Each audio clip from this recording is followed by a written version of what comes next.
Dumagdag ang senior high school sa dati ng problema sa mga public school na tinutugunan pa rin ng DepEd. Pero para kay outgoing Education Secretary Armin Luistro, one of the best ang pasukan ngayong taon. Saksi si Mark Salazar.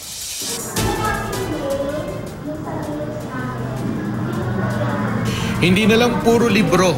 Sa high school lab na ito, pwedeng matuto ng hairdressing. Ready to work for a bakery naman ang matuturuan sa bread and pastries lab na ito. Habang sa dressmaking lab na ito, pwede nang kumita sa pananahi ang mga estudyante. Ito na ang bagong senior high school na ngayong taon sinimulang ipatupad. Para kahit hindi raw makapag-college, ready to work na ang mga estudyante. Ito po mas demand ngayon sa bansa natin, sa mga pagluluto po ng mga tinapay sa mga cake po.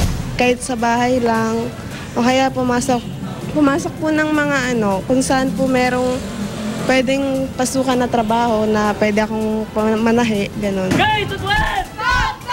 Pero sa labas ng paaralang ito, ipinrotesta ang senior high school na bahagi ng K-12 program. Ito ay magsisilbi lamang sa pagpapatuloy ng worrying na labor export policy program ng ating government. Pinangangambahan ding maraming galing sa junior high ang hindi tumuloy sa senior high. Bukod sa dagdag gastos, may ilang public high school na walang senior high o iba ang career track na iniaalok sa gusto ng mga estudyante. Kung ang tanong mo, ilan yung mag-drop out?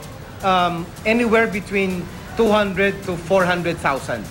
Pero ang aming programa sana close enough to 80 to 90% of grade 10 completers. Hiwalay pang problema ang kulang ng mga classroom tulad sa paaralang ito sa Negros Oriental kung saan sa tolda nagkaklase ang mga senior high student.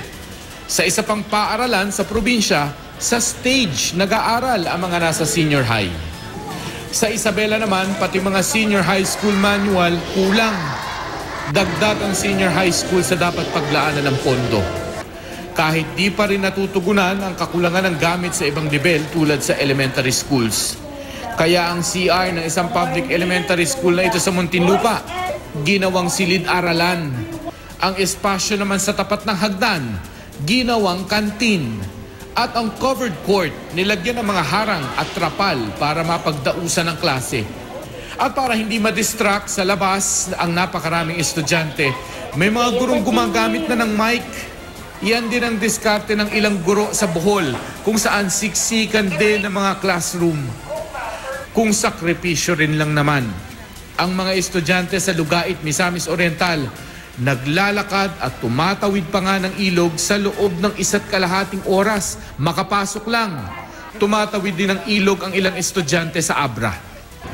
Sa kabila ng mga problemang yan, ganito inilarawan ng DepEd sa pangkalahatan ang pasukan ngayong taon.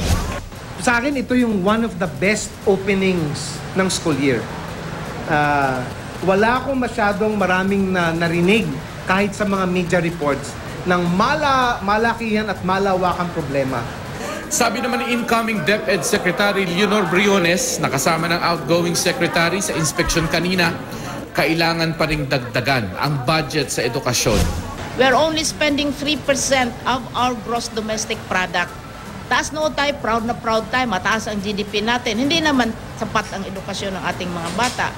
Ang United Nations standard, ang international standard ay 6%. Ako, si Mark Salazar, ang inyong saksi